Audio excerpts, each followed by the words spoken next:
আমাদেরকে মুক্তি দিতে পারবে? এ নিয়ে অনেক প্রশ্ন উঠছে। সংবিধানে যার যার ধর্ম পালন করবার স্বাধীনতা সুযোগ থাকলেও কেন মুসলমান ধর্মের প্রতি বা মুসলমান ধর্মের অনুভূতির প্রতিও অনেক প্রশ্ন উঠছে আমাদের মাঝে, সেটা নিয়েও অনেক কথা উঠছে। সে কেন হচ্ছে এইসব অশান্তি, কাদের ইন্ধনে দেশে সাম্প্রদায়িকতাকে উস্কে দেওয়া হচ্ছে? আরো অনেক প্রশ্নের উদ্রেক জনমনে সঞ্চারিত হয়েছে সাম্প্রতিককালে। সকল প্রশ্নের উত্তর আজকে আমরা খুঁজে পাবো এই দুজন জ্ঞানী ও বুদ্ধিজীবী, যাদের অবস্থান সম্পূর্ণ দুই মেরুতে। চলুন পরিচয় করে দিচ্ছি। আপনারা এই দুজনকে ডেফিনেটলি চেনেন, জানেন। তারা দুজনই বিখ্যাত ব্যক্তিত্ব বাংলাদেশের। তারপর আমি বলছি যে আমার সাথে প্রথমে রয়েছেন প্রখ্যাত ব্যক্তিত্ব জনাব শাহরিয়ার কবির, মানবাধিকার কর্মী, লেখক এবং সাংবাদিক, তো আলেম ও ইসলামিক চিন্তাবিদ, সম্মানিত পীর সাহেব জৈনপুরী জনাব ডক্টর এনায়েতুল্লাহ আব্বাসী। জনাব শাহরিয়ার কবির, আমি আপনাকে দিয়ে শুরু করতে যাচ্ছি, আজকের এই অনুষ্ঠানের সূত্রপাত করতে যাচ্ছি আপনাকে দিয়ে। আমি আপনার কাছে ধর্মীয় বিষয় নিয়ে একটি প্রশ্ন করতে চাই যে ধর্মের কোন কোন বিষয়গুলোকে, বিশেষ করে মুসলমান ধর্মের কোন বিষয়গুলোকে আপনি মনে করেন যে স্বাভাবিক জীবন ব্যবস্থার সাথে সাংঘর্ষিক, এবং কেন সেটা মনে করছেন? আপনার কাছে এই প্রশ্নটা দিয়ে শুরু করতে চাই, জনাব শাহরিয়ার কবির। প্রশ্নটা হচ্ছে ধর্ম নিয়ে নয়। ধর্ম আপনি ইসলাম ধর্ম বলুন, খ্রিস্ট হিসেবে ধর্ম নিরপেক্ষতা ছিল, অসাম্প্রদায়িক বাঙালি জাতীয়তাবাদ ছিল, কিন্তু এটা গ্যারান্টি ক্লজ হিসেবে তিনি বাংলাদেশের ধর্মের নামে রাজনীতি নিষিদ্ধ করেছিলেন। এবং তিনি ব্যাখ্যা দিয়ে বলেছিলেন যে পাকিস্তানের 24 বছরের শাসন শোষণ পীড়ন এগুলো সব ইসলামের দোহাই দিয়ে ধর্মের নামে এগুলো করা হয়েছে, 71 গণহত্যা এগুলো সবই ধর্মের নামে করা হয়েছে। তিনি বলেছেন ধর্ম অত্যন্ত পবিত্র বিষয়, ধর্মের নামে বাংলাদেশে যাতে আর কোনো এই ধরনের সন্ত্রাস, হত্যা, হিংসা, বিদ্বেষ, বিভাজন এটা না থাকে সেজন্য ধর্মকে রাজনীতি থেকে এবং রাষ্ট্র থেকে পৃথক রাখতে হবে। এটাই ছিল বঙ্গবন্ধু ধর্ম নিরপেক্ষতার বোধ। এবং কেন তিনি ধর্মের নামে রাজনীতি নিষিদ্ধ করেছে সেটা তিনি তার সেদিনের ভাষণে 4 নভেম্বর 1972 সালে ভাষণে সেটা তিনি পরিষ্কার করেছিলেন সংবিধানটি গ্রহণ করবার সময়। এবং এটাও বলেছিলেন এই সংবিধান লেখা হয়েছে 30 লক্ষ শহীদের রক্ত দিয়ে, এবং আমি চাই যে আগামী প্রজন্ম, পরবর্তী প্রজন্ম এই সংবিধানের মর্যাদা রক্ষা করবে, রাষ্ট্রের চাকরিকে রক্ষা করবে। দুর্ভাগ্যের বিষয় হলো যে বঙ্গবন্ধুকে নৃশংসভাবে হত্যা করা হলো 75-এ।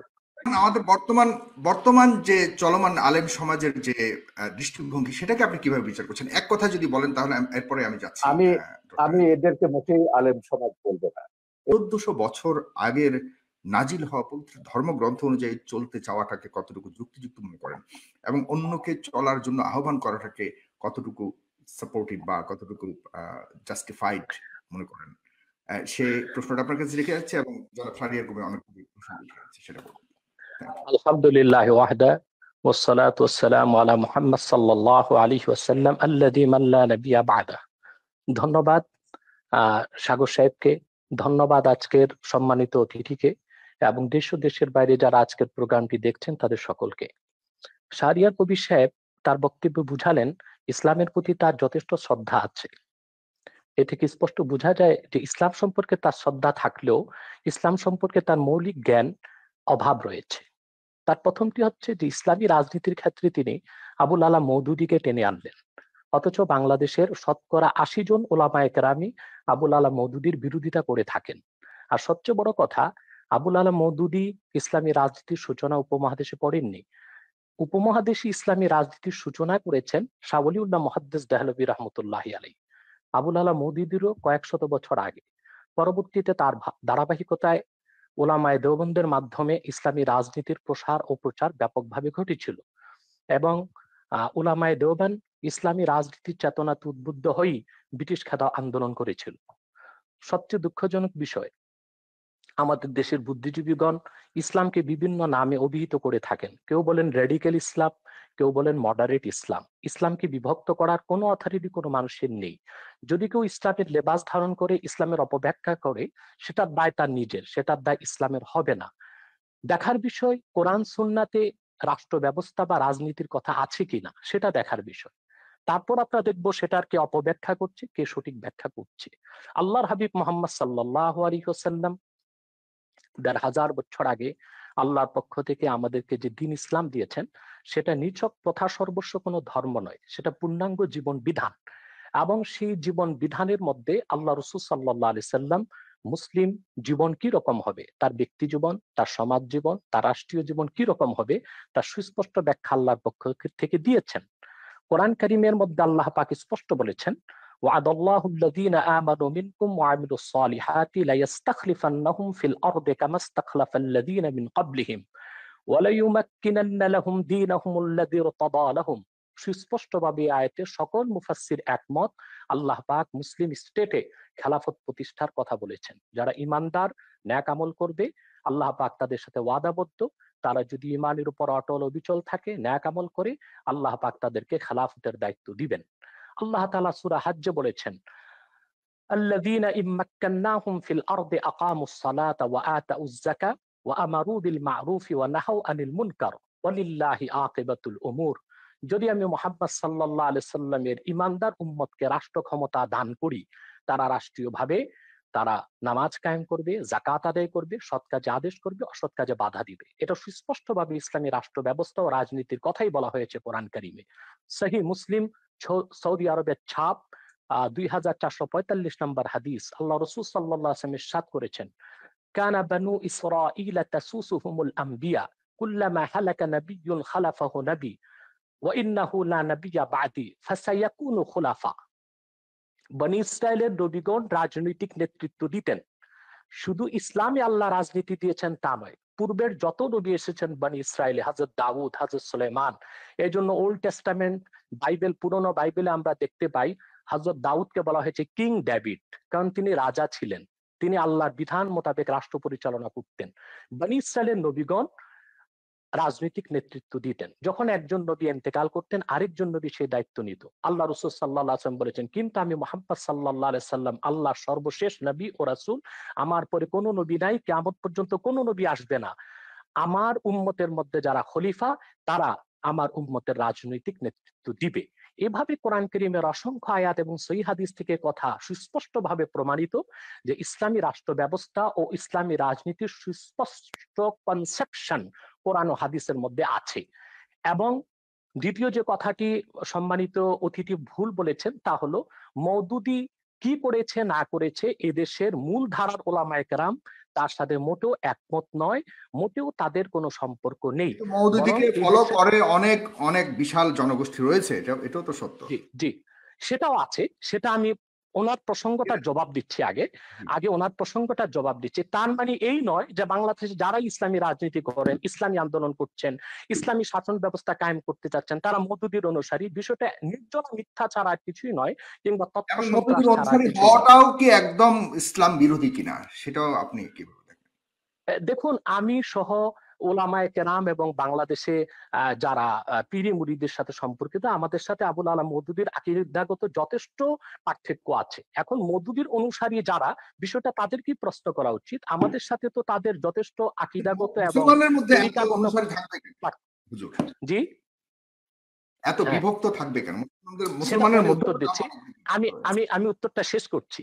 তাহলে আমাদের উপমহাদেশে ইসলামী রাজনীতির সূচনা করেছেন শাওলিউল্লাহ মুহাদ্দিস দেহলভী রহমতুল্লাহ, পরবর্তীতে তার উত্তরসূরি সৈয়দ আহমদ বেরেলী রহমতুল্লাহ, যিনি ব্রিটিশ খেলাফত আন্দোলনের নেতৃত্ব দিয়েছেন, পরবর্তীতে মাহমুদুল হাসান দেওবন্দি রহমতুল্লাহ। তাদের মাধ্যমে মূলত উলামায়ে আহলে সুন্নাত ওয়াল জামাত, উলামায়ে আহলে হক রাজনীতির উত্তরসূরি হয়েছে বাংলাদেশে, এবং ইসলামী খেলাফত রাজনীতি প্রতিষ্ঠার কাজ তারা করে যাচ্ছেন। দ্বিতীয় যে বিষয়টি হচ্ছে যে আমরা জবাব দিলাম যে এটা কোনো ব্যক্তির আবিষ্কৃত নয়, ইসলামী রাজনীতি এটা কোরআন সুন্নাহরই মত। দ্বিতীয় যে কথাটি আমাদের সম্মানিত অতিথি বলেছেন, বঙ্গবন্ধুকে কারা হত্যা করলো, আমি এই বিষয়ে আমার খুব একটা ধারণা নেই। তবে আমি একটু প্রশ্ন করব ওনাকে যে স্বাধীনতার স্থপতি বঙ্গবন্ধু শেখ মুজিবুর রহমান, তিনি বাংলাদেশে যখন একটি দেশ স্বাধীন করলেন, এদেশের মানুষকে স্বাধীন একটি রাষ্ট্র উপহার দিলেন, তখন ৭২ থেকে ৭৫ পর্যন্ত বঙ্গবন্ধুর পর্বতসম সুনাম সুখ্যাতির উপর কারা আঘাত করেছিল? তারাও কি রাজাকার ছিল? তারাও কি আলবদর ছিল? কারা বঙ্গবন্ধুর চামড়া দিয়ে ডুগডুগি বাজাবার কথা বলেছিল? বঙ্গবন্ধু হত্যার পর কারা সেনাবাহিনীর ট্যাঙ্কের উপর নাচানাচি করেছিল?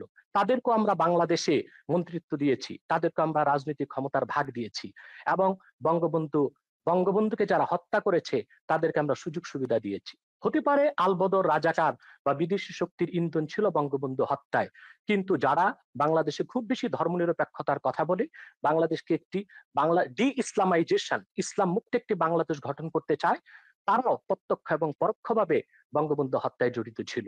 কেননা বঙ্গবন্ধু ছিলেন খুবই ধার্মিক একজন ব্যক্তি, ইসলামের মূল নীতিতে তার ছিল যথেষ্ট বিশ্বাস, অগাধ বিশ্বাস। আপনাকে অনেক ধন্যবাদ জনাব এনায়েতুল্লাহ আব্বাসী।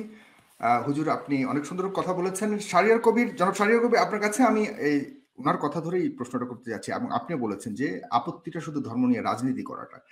তো ধর্ম নিয়ে রাজনীতি করার অধিকার কি সাংবিধানিকভাবে ধর্মীয় জনগোষ্ঠীকে কোনোভাবে কি বারণ করা হয়েছে কিনা সংবিধানে? Number one. নাম্বার টু হলো ৩৯ অনুচ্ছেদ অনুযায়ী কথা বলবার অধিকার সবারই রয়েছে, বাক স্বাধীনতার অধিকার দেওয়া হয়েছে। সেখানে হুজুররা কথা বললে, যেটাকে আমরা ওয়াজের মাধ্যমে আমরা দেখতে পাই, হুজুররা বিভিন্ন ধরনের কথা বলে, যেটাকে আমরা ওয়াজ বলি, কিন্তু সেটাই যখন একটা সিম্পোজিয়ামের মাধ্যমে যখন আমরা প্রগতিশীল সমাজ থেকে যখন কথা বলি, সেটাকে আমরা মোটিভেশনাল স্পিচ বলি। তো ওয়াজটাকে কেন আমরা সাপ্রেস করার চেষ্টা করছি? যেমন আজকাল ওয়াজ, চতুর্দিকে ওয়াজকে বন্ধ করার একটা চেষ্টা করা হচ্ছে। এই স্বাধীনতাটা নাই কেন? কথা বলবার ওই স্বাধীনতাটা নাই কেন? সেখানে কি সংবিধানের আলোকে কোনো ধরনের নিষেধ রয়েছে কিনা আপনার কাছে জানতে চাচ্ছি। না, আপনি কোথায় ওয়াজ সাপ্রেস করা হচ্ছে এরকম তথ্য কিন্তু বাংলাদেশে আমার জানা নেই।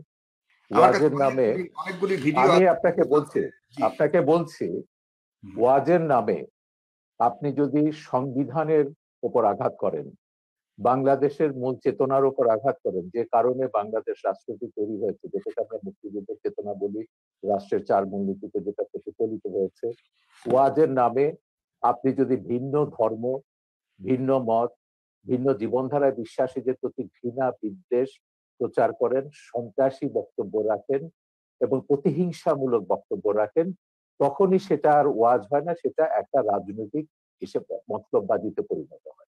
আপনি ওয়াজে ইসলামের মাহাত্ম্যের কথা বলুন, ইসলামে, কোরআনে কি মানুষের কল্যাণের কথা বলা নেই? আপনি যখন মসজিদে, যে কদিন আগে আমাদের ইয়েতে একটা ওয়েবিনারে 16 ডিসেম্বরে একজন মন্ত্রী এসেছিলেন এবং তিনি বললেন যে তিনি মসজিদে আপত্তি করেছেন যে খুতবাতে বলছে মুসলিম উম্মার জন্য প্রার্থনা করতে হবে। তো মন্ত্রী বলছেন, তো বলে যে শুধু মুসলিম উম্মা কেন, আল্লাহ তো সারা সমগ্র বিশ্বের জন্য, তিনি তো সমগ্র মানব জাতিকে সৃষ্টি করেছেন, আমরা কেন সমগ্র মানব জাতির জন্য আমরা মুনাজাত করব না বা কল্যাণ কামনা করব? আপনাকে মনে রাখতে হবে বাংলাদেশ রাষ্ট্রটি কেন তৈরি হয়েছে, কেন 47-এ পাকিস্তান হয়েছিল এবং কেন 71-এ বাংলাদেশ হয়েছে। এইটা যদি আপনি না বুঝেন তাহলে কিন্তু এই বিভ্রান্তিটা আপনার মধ্যে থেকে যাবে।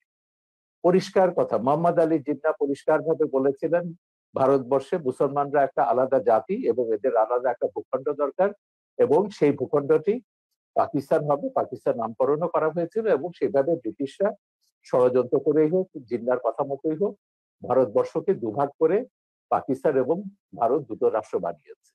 এবং জিন্নাহ কিন্তু এই ভুলটা যে বুঝেছিলেন যে তিনি কত বড় ভুল করছেন, সেটা তার 47 সালের 11ই আগস্টের বক্তৃতায় পরিষ্কার করে দিয়েছিলেন যে পাকিস্তানে আমরা মুসলমানরা, হিন্দুরা, বৌদ্ধরা, খ্রিস্টানরা সবাই নিজ নিজ ধর্ম পালন করব, রাষ্ট্র ধর্মের ব্যাপারে কোনো হস্তক্ষেপ করবে না, ধর্ম রাষ্ট্রের ব্যাপারে হস্তক্ষেপ করবে না। এটা জিন্নাহর বহুল আলোচিত একটা বক্তৃতা, 11ই আগস্ট 1947 সাল, 11ই জুনে এটা বলেছেন 1947 সালে, পাকিস্তান হওয়ার কয়েক মাস আগে। কিন্তু তখন এই মওদুদি এবং অন্য ইসলামপন্থীরা তারা বললেন যে কি না, পাকিস্তান হয়েছে ইসলামী ব্যবস্থার জন্য, এবং তারা সেখানে ইসলামী শাসন ব্যবস্থা 1900 মৃত্যুর পরে, জিন্নাহ মৃত্যুর পর তারা অবজেক্টিভ রেজলিউশন যেটা পাশ করলেন সেটা বললেন যে পাকিস্তান হবে একটা ইসলামী হুকুমত। এবং 56 সালে 56 সালে তাদের যে সংবিধান হলো সেখানে বলা হয়েছে Pakistan will be Islamic Republic. এখন এই ইসলামিক রিপাবলিকটি কি করেছে, ভাষা আন্দোলন থেকে শুরু করে 71 পর্যন্ত, মুক্তিযুদ্ধ পর্যন্ত ধর্মীয় ভিত্তিতে ওই দেশটাকে বিভক্ত করেছিল জনাব শাহরিয়ার কবির। আমাকে শেষ করতে দিন আব্বাসী সাহেব, আমার বক্তব্য শেষ হলে আপনি বলুন, আপনার বক্তব্যের মাঝখানে আমি কোনো কথা বলি। ব্যাপারটা হচ্ছে যে ব্রিটিশরাই করুক, জিন্নাহর পলিসি অনুযায়ী হোক, ব্রিটিশদের মতবাদের জন্য হোক, ভারত বিখণ্ডিত হয়েছে ধর্মের নামে। যে হিন্দুরা আলাদা একটা ধর্ম, এবং ইসলাম আমি আলাদা আমি একটা সরি ধর্ম। আমি জাস্ট আপনাকে সাপ্লিমেন্ট করছি, আপনি আপনি অবশ্যই বলবেন। আমি জাস্ট আপনাকে, শুধুমাত্র ভারত বিভক্ত নয়, ব্রিটিশরা আরো অন্যান্য যতগুলি রাষ্ট্র রয়েছে বহু পৃথিবীর, দেশ তারা তাদের যখন, সমস্ত কলোনি হ্যাঁ, বিভক্ত করেছে ধর্মীয় তাদের আলোকেই কিন্তু মতলবে। বিভক্ত করছে। না জি না, আমি ভারতবর্ষের মধ্যে কনসেন্ট্রেট করছি, আমি গোটা ব্রিটিশ কলোনি নিয়ে আমি কথা বলছি না। ওদের তো 67টা দেশে তারা এইভাবে বদমাইশি করেছে। ভারতবর্ষকে তারা ধর্মের নামে ভাগ করেছে এবং বলেছে মুসলমানরা পাকিস্তান এবং ভারতে, হিন্দুরা এসে থাকবে ভারতে। তখন কিন্তু মুসলিম জাতীয়তাবাদী নেতারা আবুল কালাম আজাদ থেকে শুরু করে বদরুদ্দিন তায়েবজি এবং এরা অনেকে আপত্তি করেছিল। ওরা বলছেন এটা একটা অ্যাবসার্ড আইডিয়া। অ্যাবসার্ড কেন বলছেন? যে পাকিস্তানে যতই মুসলমানদের জন্য হোক না কেন, সেখানে হিন্দুরা আছে, হিন্দুদের সবাই এখানে আসতে পারবে না, ভারতের সব মুসলমান পাকিস্তানে যেতে পারবে না। এবং সেই বাস্তবতাটা আমরা দেখেছি, 10 লাখ মানুষকে হত্যা করা হলো বা প্রাণ বলি দেওয়া হলো, কিন্তু বিভক্ত হলো। এখানেও হিন্দু খ্রিস্টান বৌদ্ধ রয়ে গেছে। ভারতেও এখন তো দ্বিতীয় বৃহত্তম সংখ্যক মুসলিমের আবাস হচ্ছে ভারত। এই যে জিন্নার যে জাতিতত্ত্বের অসারতা, এটা হচ্ছে একটা কারণ, একটা প্রমাণ। আর দ্বিতীয়টা তো বঙ্গবন্ধুর, আমি 4 নভেম্বরের ভাষণের কথাটি বারবার উল্লেখ করছি এই কারণে, সেখানে তিনি ব্যাখ্যা করেছেন কেন বাংলাদেশ আমরা সৃষ্টি করেছি। পাকিস্তানে 24 বছরের শাসন, শোষণ, পীড়ন, নিপীড়ন, 71-এর গণহত্যা, মানবতা বিরোধী অপরাধ, সবকিছুকে তারা ইসলামের নামে জায়েজ করতে চেয়েছিল। ভাষা আন্দোলন যারা করেছে তাদের বলেছে ইসলামের দুশমন, পাকিস্তানের দুশমন। এইভাবে এই আন্দোলনগুলো, সংগ্রামগুলোকে দমন করেছে রাজনৈতিক হোক, সাংস্কৃতিক হোক, সামাজিক হোক, সবগুলোকে দমন করেছে ইসলামের নামে। এবং সেই জন্য বঙ্গবন্ধু তার ওই ভাষণে পরিষ্কারভাবে বলেছিলেন, ধর্মের পবিত্রতা রক্ষার জন্য ধর্মকে রাখতে হবে ধর্মের জায়গায়, রাজনীতিকে রাখতে হবে রাজনীতির জায়গায়, রাজনীতির সঙ্গে ধর্মকে মেলানো যাবে না। এই কারণে বাংলাদেশ রাষ্ট্রটি তৈরি হয়েছে, সৃষ্টি হয়েছে 30 লক্ষ শহীদের রক্তের বিনিময়। আপনি সেই ইতিহাস এখন উল্টে দিতে পারেন না। এখন আপনি বলতে পারেন না যে না, বাংলাদেশ হয়েছে ইসলামী হুকুমত কায়েমের জন্য, বাংলাদেশে এগুলো সেকুলারিজম থাকবে না, বঙ্গবন্ধুর আদর্শ থাকবে না, মুক্তিযুদ্ধ থাকবে না, যে এই এরা ব্যাপারগুলো জামাতিরা যে কথা সংবিধানে কেন কম্প্রাইজ করা হচ্ছে না, নাম্বার 1। সাম্প্রদায়িকতা কেন? আপনি তো সংবিধানে 4 মূলনীতি তো ফিরিয়ে আনা হয়েছে। এখন রাষ্ট্রধর্ম নিয়ে সেখানে সুপ্রিম কোর্টে এটা মামলা বিচারাধীন আছে, সুপ্রিম কোর্টের আপিল বিভাগে মামলাটি রয়েছে, কারণ সুপ্রিম কোর্টের রাষ্ট্রধর্ম ইসলামের যেটা, এটা হচ্ছে আমাদের সংবিধানের আর্টিকেল 12 এর সঙ্গে সাংঘর্ষিক। আর্টিকেল 12 বলছে রাষ্ট্র বিশেষ কোনো ধর্মকে পৃষ্ঠপোষকতা করবে না, কিন্তু রাষ্ট্রধর্ম ইসলাম বলে আপনি একটা বিশেষ ধর্মকে পৃষ্ঠপোষকতা করছেন। এটা বাংলাদেশের সংবিধান বিরোধী। যতক্ষণ পর্যন্ত আপনি খিলাফত না কায়েম করে এই সংবিধানটি পুরোপুরি বাতিল করে দেবেন, ততক্ষণ পর্যন্ত বাংলাদেশে থাকতে হলে বাংলাদেশের সংবিধান মেনে আপনাকে থাকতে হবে এবং সংবিধানের মর্যাদা রক্ষা করতে হবে। এবং অবশ্যই সংবিধানের মূলনীতি, এটার বিরুদ্ধে আপনি কোনো কথা বলতে পারেন না। বলা হবে সেটা হচ্ছে 30 লক্ষ শহীদের রক্তের সঙ্গে আপনাকে বেইমানি করা। আপনাকে অনেক ধন্যবাদ, খুব সুন্দর কথা বলেছেন। ডেফিনেটলি আপনি যদি বাংলাদেশের নাগরিক হয়ে থাকেন জনাব আব্বাসী, আপনাকে অবশ্যই সংবিধান যতক্ষণ না পর্যন্ত পরিবর্তিত না হবে ততক্ষণ পর্যন্ত আপনাকে সংবিধানকে মানতেই হবে। এটাই হলো একজন নাগরিক হিসেবে আপনার কর্তব্য। কিন্তু তবুও সেখানে কিছু কিছু যেটা জনাব শাহরিয়ার কবির উঠে এনেছেন, যে আপনারা হুকুমত কায়েম করার জন্য যে ইয়ে করছেন, সেটা কিভাবে সম্ভব? আপনারা হুকুমত কায়েম করলেও বা আপনাদের ভিত্তিটা কি হবে, আপনাদের স্টাইলটা কি হবে পরিচালনার, সেই ব্যাপারেও আমরা আপনার কাছে জানবো একটু।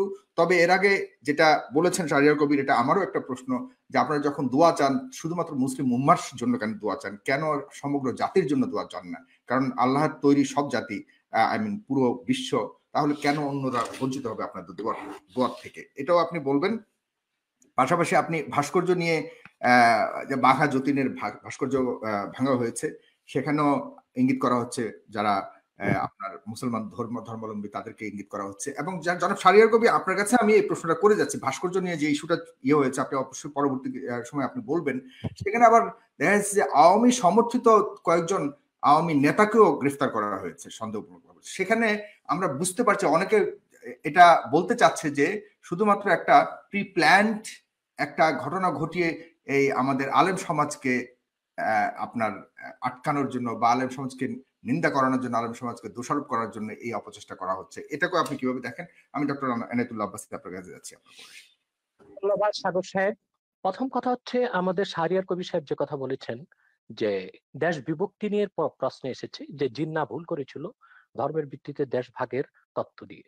মূলত বাংলাদেশ স্বাধীনতার মূল সূচনা আমরা দেখতে পাই 2 নেশন থিওরি বা দ্বি জাতি তত্ত্ব। যে অংশে মুসলিম সংখ্যা বেশি সে দেশটি পাকিস্তান হবে, যে অংশে হিন্দু বেশি সে অংশটি হিন্দুস্তান হবে। জিন্নার রাজনীতিতে অনেক ভুল ত্রুটি ছিল, আর জিন্না নিজেও একজন প্রকৃত মুসলিম ছিলেন না, অনেকটাই ওয়েস্টার্ন ধ্যান ধারণায় বিশ্বাসী ছিল জিন্না। সে সময় ওলামায়ে কেরাম রাজনৈতিক প্রজ্ঞার কারণেই তাকে নেতৃত্বে এনেছিল, মূলত ইসলামের কোনো বিষয়ে ব্যাখ্যা দেবার কোনো অধিকার জিন্নার ছিল না।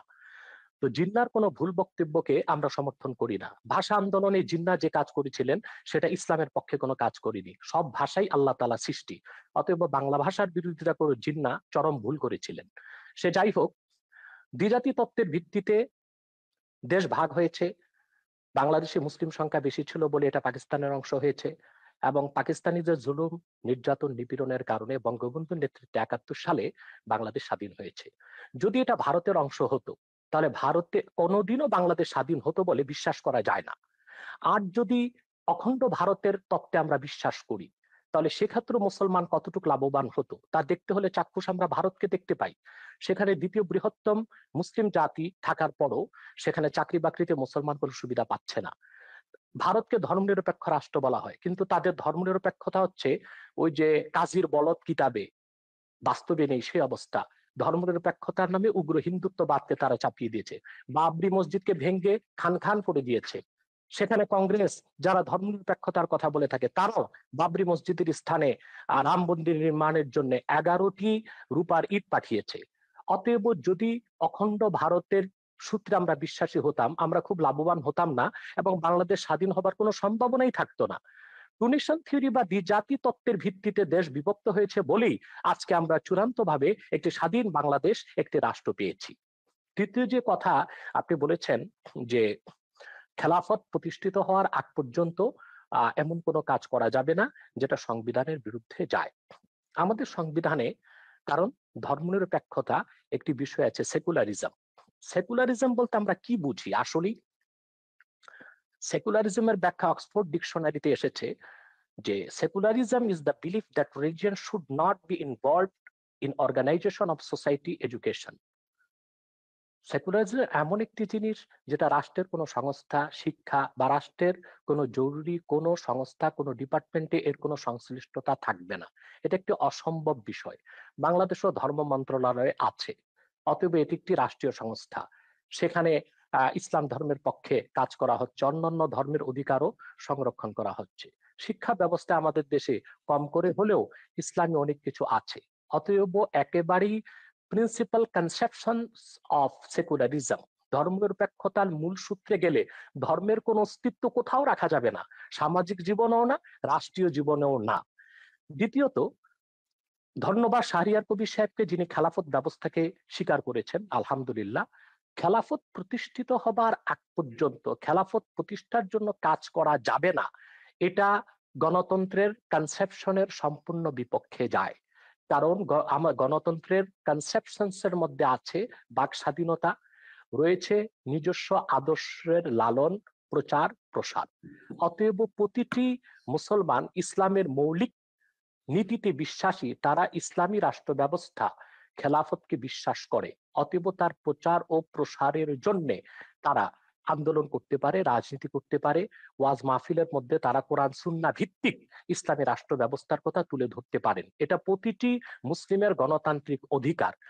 দ্বিতীয়ত, যারা ধর্মের দোহাই দিয়ে নারী নির্যাতন করেছে, নিপীড়ন করেছে স্বাধীনতা যুদ্ধের আগে, তাদের সাথে ইসলামের কোনো সম্পর্ক নেই।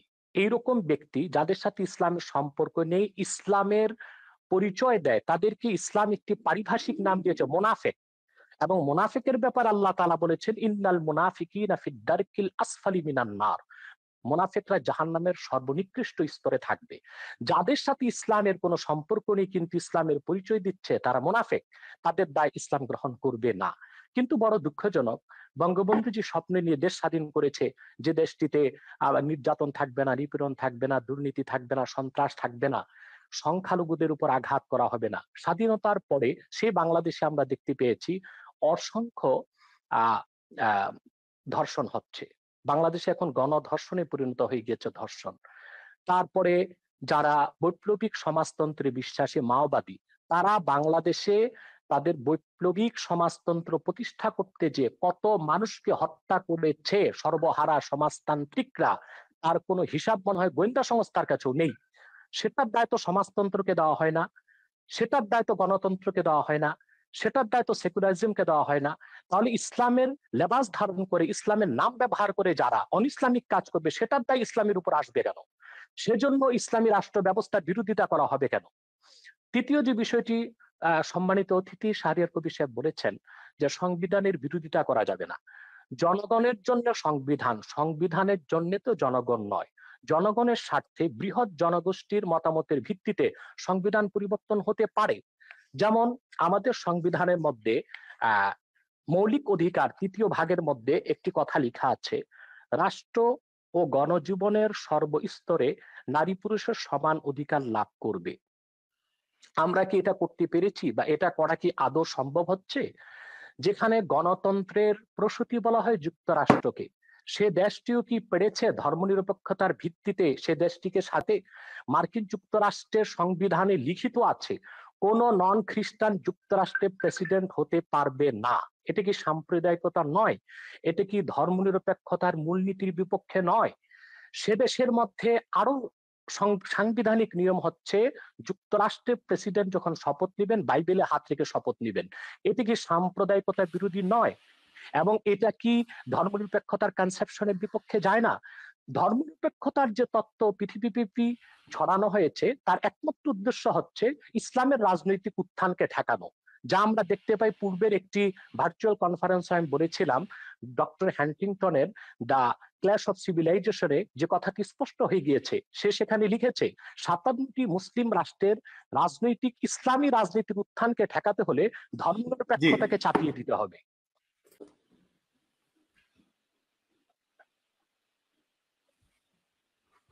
জি, আমার কথা কি শুনতে পাচ্ছেন? আমার মাঝে মধ্যে একটু সমস্যা হচ্ছে। শুনতে পাচ্ছি। আরেকটি বিষয় আমি স্পষ্ট করে দিচ্ছি যে আমি একটু শেষ করি। ধর্মনিরপেক্ষতার মূল ভিত্তিতে কোন মুসলমান বিশ্বাস করতে পারে না, কারণ ধর্মনিরপেক্ষতার ৩টি সংজ্ঞা আমরা পেতে পারি। একটি হচ্ছে ধর্মহীনতা, আরেকটি হচ্ছে ইহজাগতিক। ইহজাগতিক অর্থাৎ ধর্মনিরপেক্ষতায় বিশ্বাসীর সকল ধ্যান ধারণা চিন্তা চেতনা হবে ইহজাগতিক, বস্তুবাদী, ভোগবাদী। তৃতীয় হচ্ছে ধর্মনিরপেক্ষতার রাষ্ট্রের সকল ধর্মের সমান অধিকার।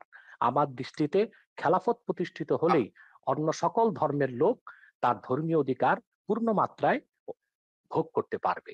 আমরা ভারতের দিকে দেখতে পাই মুসলমান কোনো অধিকার পাচ্ছে না। জি, মুসলমান ধর্মকে আপনার কাছে প্রশ্ন রেখে যাচ্ছি, এরপর আমি শাহরিয়ার কবির সাহেবের সাথে যাচ্ছি। আপনার কাছে প্রশ্নটা রেখে যাচ্ছি যে মানুষের স্বাধীনতা, বাক স্বাধীনতার কথা বলা হয়েছে, কিন্তু মানুষের ধর্ম চয়েসের স্বাধীনতাটা রয়েছে কিনা? বাই চয়েস, আমরা তো বাই বর্ন মুসলমান, কিন্তু অনেক প্রশ্ন উঠছে প্রগতিশীল সমাজ থেকে বা ইয়ে থেকে যে বাই চয়েস কোনো ধরনের যখন ধর্ম পরিবর্তন বা গ্রহণ করা হয় সেক্ষেত্রে আপনাদের অবস্থানটা কোথায়? আপনারা কিছু কিছু ক্ষেত্রে কঠোর হয়ে যান বা সেখানেও বা মানুষের স্বাধীনতা বাই চয়েস ধর্ম পরিবর্তন করার স্বাধীনতা কতটুকু রয়েছে আমাদের দেশের মতো দেশে, সেখানে আপনি এটাকে কিভাবে দেখেন ইসলামিক আলোকে? জনাব শাহরিয়ার কবির, আপনি বলতে পারবেন।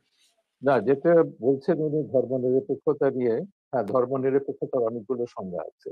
আমি আপনাকে শুরু থেকে বারবার বলছি যে আজকে যে বিতর্কটা তুলেছেন এটা বাংলাদেশের সংবিধান বুঝতে গেলে আপনাকে বঙ্গবন্ধুর ৭২ সালে ৪ নভেম্বরে গণপরিষদে যে ভাষণটি দিয়েছেন যেখানে তিনি ব্যাখ্যা করেছেন ৪ মূলনীতিকে, এবং সেইটা আপনাকে পড়তে হবে। সেটা না পড়ে অক্সফোর্ড ডিকশনারিতে কি বলেছে, কোন ডিকশনারিতে কি বলেছে এটা দিয়ে বুঝবে না। বঙ্গবন্ধু ধর্মনিরপেক্ষতা বলতে কি বুঝিয়েছে বাংলাদেশের প্রেক্ষিতে সেটা আপনাকে বুঝতে হবে।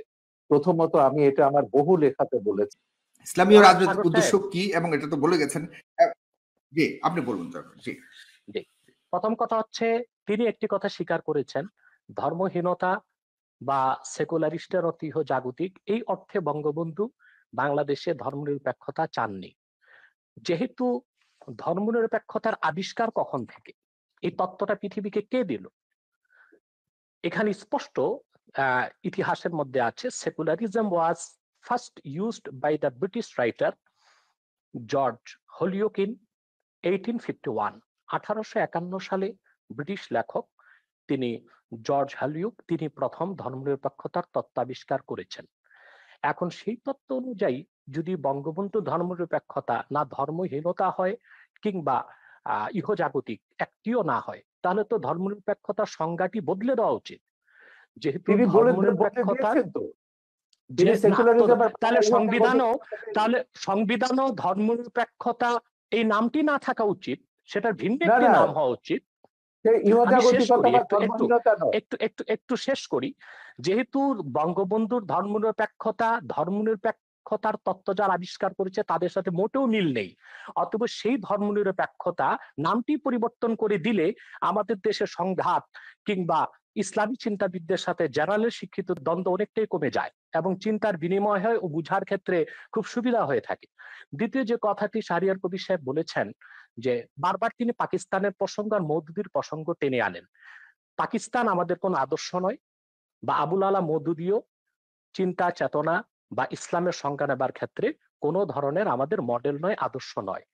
কাদিয়ানী সম্প্রদায় নিঃসন্দেহে অমুসলিম এবং কাফের, এটা কোরআন হাদিস এবং ইজমাই উম্মতের সর্বস্বীকৃত সিদ্ধান্ত অনুযায়ী প্রতিষ্ঠিত, কারণ তারা খাতমে নবুয়তকে বিশ্বাস করে না। আল্লাহ এক, আল্লাহর একত্বে এরা হত্যার যোগ্য, তাই তো? শেষ করতে দেন, এদেরকে হত্যা করাটা বৈধ। একটু শেষ করছি আমি। দ্বিতীয়ত, হ্যাঁ হুজুর যদি একটু সাপ্লিমেন্ট করে তাহলে সুবিধা হয়, আপনি সাথে সাথে জবাব দিতে পারবেন। জি, আমি শেষ করছি। আল্লাহ এক, আল্লাহর একত্বে কারো শরীক নেই। ঠিক সেভাবে মুহাম্মদ সাল্লাল্লাহু আলাইহি সাল্লামকে আল্লাহ তাআলা ১৫০০ বছর আগে প্রেরণ করে নবুয়ত রিসালাতের দরজা চিরতরে বন্ধ করে দিয়েছেন। ওনার পরে আজ পর্যন্ত কোনো প্রকারই নবী কিংবা রাসূল আসে নাই, কিয়ামত পর্যন্ত আসবে না। এটাকে বলা হয় আকীদায়ে খাতমে নবুয়ত। এই আকীদা খাতমে নবুয়তকে যে বিশ্বাস করবে না, নিঃসন্দেহে অমুসলিম এবং কাফের।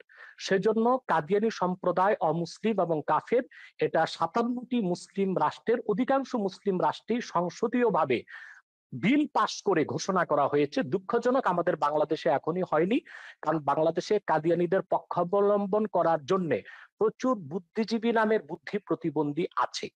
এখন হত্যার কথা এসেছে, আমরা যদি পাকিস্তানের সেই সময়ের আন্দোলনটা দেখি, হযরত আল্লামা মাহমুদুল হাসান, মুফতি শফি সাহেব রহমতুল্লাহ সহ ইসলামী চিন্তাবিদগণ যখন আন্দোলন করেছেন, কাদিয়ানী বিরোধী আন্দোলনে ১০,০০০ মুসলমান শাহাদাত বরণ করেছে। আমি জানতে চাই কাদিয়ানী কয়জনকে হত্যা করা হয়েছে পাকিস্তানে, তার কোনো হিসাব কি দিতে পারবেন শাহরিয়ার কবির সাহেব?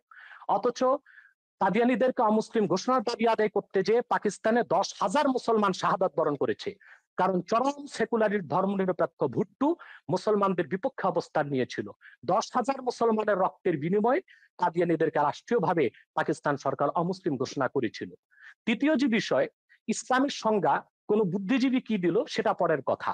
আল্লাহ তাআলা স্পষ্ট কোরআনে বলেছেন, আল্লাহ তাআলা স্পষ্ট করে দিয়েছেন কোরআনে, কে মুসলিম কে অমুসলিম, কে কাফের কে মুমিন। এখন মনে করুন আমাদের শাহরিয়ার কবির সাহেব নিজকে নিশ্চয়ই মুসলিম পরিচয় দিচ্ছেন, কিন্তু কোরআনের কোথাও উনি যে মুসলিম ওনার নামটি খুঁজে পাওয়া যাবে না। তাই বলে কি ওনাকে মুসলিম বলা যাবে না? আপনি সাগর, আপনার নাম কোরআন কারীমে কোথাও নেই যে সাগর একজন মুসলিম ব্যক্তি। আপনাকে কিভাবে মুসলিম বলবো? কে মুসলিম কে অমুসলিম সে সংজ্ঞা কোরআন দিয়েছে। সেই সংজ্ঞা অনুযায়ী যে যুগে যে লোক আসবে, মুসলিমের সংজ্ঞায় যে সংজ্ঞায়িত হবে তাকে আমরা মুসলিম বলবো, অমুসলিমের সংজ্ঞায় যে সংজ্ঞায়িত হবে তাকে আমরা অমুসলিম বলবো। যেহেতু কোরআন সুন্নাহ ও ইজমাই উম্মতের মতে কাদিয়ানী সম্প্রদায় অমুসলিম, সেজন্য আমরা তাদেরকে অমুসলিম এবং কাফের জানি, এবং এটা কোরআনের মত, হাদিসের মত, ইজমাই উম্মতের মত। ধর্মনিরপেক্ষতার বিষয়ে বাংলাদেশের যে বিষয়টা আসছে, আবারও আমি বলবো, যেহেতু বঙ্গবন্ধু তিনি ধার্মিক লোক ছিলেন এবং তিনি পাশ্চাত্য ধর্মনিরপেক্ষতায় বিশ্বাসী ছিলেন না, ওনার ধর্মনিরপেক্ষতার সংজ্ঞা ভিন্ন ছিল, তাহলে সংবিধানে ধর্মনিরপেক্ষতা শব্দটি পরিবর্তন করে বঙ্গবন্ধুর মতাদর্শের জুৎসই একটি সংজ্ঞা দিয়ে দিলেই তো সুন্দর হয়ে যায়। চতুর্থ যে বিষয়টি শাহরিয়ার কবির সাহেব বলেছেন, মৌলবাদী। মৌলবাদ আর উগ্রবাদ এক জিনিস নয়। আমরা প্রতিটি মুসলিম নিজকে মৌলবাদী মনে করে থাকি। মৌলবাদ শব্দটার উৎপত্তি কোত্থেকে? ফান্ডামেন্টালিজম, এটা কোত্থেকে এসেছে? ইউরোপে যখন রেনেসাঁ বিপ্লব হয়েছে, সেখানে খ্রিস্টানরা দুই ভাগে বিভক্ত হয়েছিল, ক্যাথলিক, প্রোটেস্ট্যান্ট। প্রোটেস্ট্যান্টরা বিশ্বাস করত আক্ষরিক অর্থে বাইবেল ঐশ্বরিক, আর ক্যাথলিকরা বিশ্বাস করত আক্ষরিক অর্থে বাইবেল ঐশ্বরিক নয়। তখন ক্যাথলিকরা প্রোটেস্ট্যান্টদেরকে ফান্ডামেন্টালিস্ট বা মৌলবাদী আখ্যায়িত করেছিল। সেই হিসেবে যদি আমরা আক্ষরিক অর্থে কোরআনকে বিশ্বাস করার কারণে মৌলবাদী হয়ে থাকি, অবশ্যই আমরা মৌলবাদী, এবং সেই মৌলবাদকে আমরা লালন করি কোরআনকে আক্ষরিক অর্থে বিশ্বাস করার কারণে। আর যদি উগ্রবাদ, সেই অর্থে মৌলবাদী বলা হয়, তাহলে আমরা বলবো আমরা মৌলবাদী নয়, আমরা পরামর্শহীনচু। আমরা খেলাফতে বিশ্বাসী, ইসলামের মূলে বিশ্বাসী এবং আপনাদের ইসলামের খেলাফত রাজনৈতিক আদর্শে কিভাবে বিশ্বাসী। কায়েম হবে? খেলাফতটা কিভাবে কায়েম হবে একটু ব্যাখ্যা করেন। হ্যাঁ, খেলাফত কিভাবে বিভিন্ন খেলাফত ভাবে কায়েম। প্রতিষ্ঠা হবে? হ্যাঁ, যে কাজটি এখন বাংলাদেশে হচ্ছে, জনমত তৈরি করা হচ্ছে, যারা ইসলামী রাজনীতির পক্ষে তারা আলাপ আলোচনার মাধ্যমে, ওয়াজ নসিহতের মাধ্যমে মানুষকে এটি বুঝাতে সক্ষম হচ্ছে যে ইলেকশন কোরআন করবেন তো? সুন্নাহর, না কোরআন সুন্নাহর রাজনীতি, সেটাও না বলছি। না, আপনারা কি ইলেকশন সেটা করে বলছি করবেন বলছি না বিপ্লব করে সেটা করবেন? বলছি আমি। কোরআন সুন্নাহর রাজনৈতিক আদর্শ হচ্ছে শুধুমাত্র খেলাফত। প্রথম হচ্ছে থিওরিক্যাল, আমরা সেই থিওরিক্যাল বিশ্বাসটি মানুষের মধ্যে গড়ে তুলছি, একসময় মানুষ খেলাফতে বিশ্বাসী হবে। এখন যদি সেই খেলাফতকে প্রতিষ্ঠা করতে যে আমাদেরকে ইলেকশন করতে হয়, সেটা ইলেকশনকে খেলাফত সমর্থন করে না। কিন্তু শরীয়তের একটি অন্যতম উসুল হচ্ছে যে আয-যারুরাতু তুবিহুল মাহযুরাত। আরেকটি উসুল হচ্ছে আয-যারুরাতু তাতাকাদ্দারু বিকাদরি যারুরা। বিশেষ প্রয়োজনে, আপৎকালীন মুহূর্তে যা নিষিদ্ধ তা সাময়িক সময়ের জন্য করা যেত পারে। অতএব ইলেকশনের মাধ্যমেও যদি রাষ্ট্র ক্ষমতায় যে ইসলামপন্থীগণ খেলাফতকে প্রতিষ্ঠিত করেন, তারপরে রাষ্ট্র ব্যবস্থার নীতি পরিবর্তন করার অথরিটি তারা পাবেন। তৃতীয় যে বিষয়টি আমি বলবো, যে আজকে সারা পৃথিবীতে গণতন্ত্র সমাজতন্ত্র ব্যর্থতার পরিচয় দিয়েছে। গণতন্ত্র সমাজতন্ত্র ধর্মনিরপেক্ষতা কাগজে কলমে আছে, বাস্তবতায় পৃথিবীর কোথাও নেই। বরং পৃথিবীর শক্তিশালী রাষ্ট্রগুলো এখন খেলাফত ব্যবস্থার দিকে ধাবিত হচ্ছে, অঘোষিতভাবে, প্রচার না করে। যেমন মস্কোতে সোভিয়েত রাশিয়া ভেঙে যাবার পর এখন পুতিন ক্ষমতায় এসেছে, সে অনেকটা একনায়কতন্ত্রকে গ্রহণ করেছে।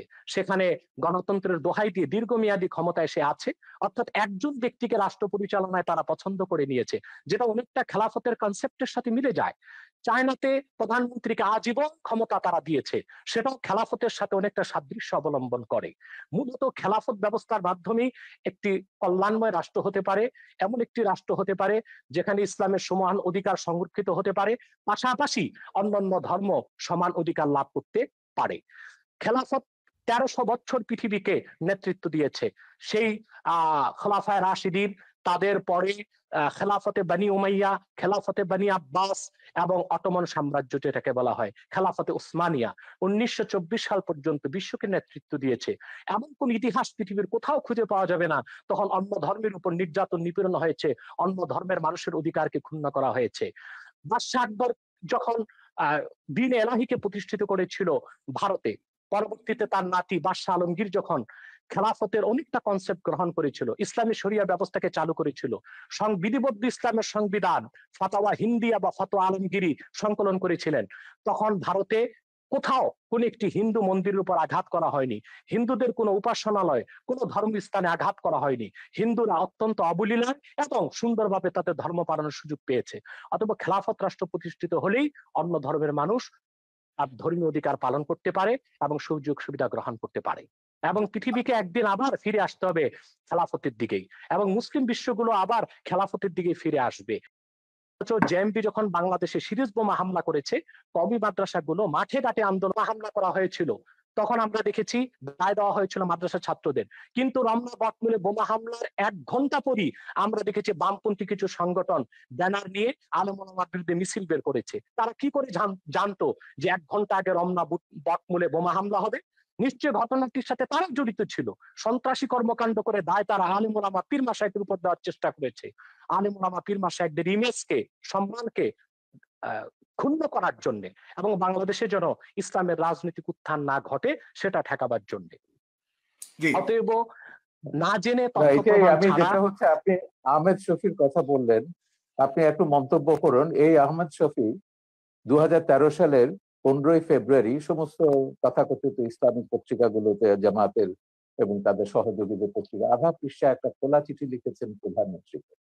সেখানে আমার নাম, মুনতাসির মামুনের নাম, জাফর ইকবালের নাম, আমাদের সবার নাম উল্লেখ করে বলেছিলেন এইসব নাস্তিক, মুরতাদ, কাফের এরা। এবং তারপর যেটা ব্লগারদের বিরুদ্ধে তিনি তার ঘাতকদেরকে লেলিয়ে দিলেন, তারপর তো সিরিজ অফ ব্লগার হত্যা আমরা দেখলাম, এবং প্রত্যেকে তারা বলেছে, এবং যারা ওই যে ইয়েটা করেছে, এই হলি আর্টিজান ঘটিয়েছে, তারাও বলেছে তারা জাকির নায়কের ওয়াজ শুনে এবং আহমদ শফির ওয়াজ শুনে তারা এগুলো করেছে। ধর্ষণের ব্যাপারে তিনি যেটা বলেছেন, ধর্ষণটা বেড়েছে কেন? আহমদ শফির সেই ওয়াজ কি আমরা ভুলে গেছি? এখনো ইউটিউবে আপনি পাবেন যে গার্মেন্টস এর মেয়েদেরকে তিনি ঘর থেকে বেরোতে মানা করছেন, ঘর থেকে বেরোলে পুরুষের লালা ঝরবে এবং যে পুরুষের লালা ঝরবে না সে পুরুষ নয়, তাদেরকে প্রকারান্তরে যে গার্মেন্টস এর মেয়েদেরকে জেনাকারিনী বলছে যে এরা বাইরে যায় জেনা করবার জন্য।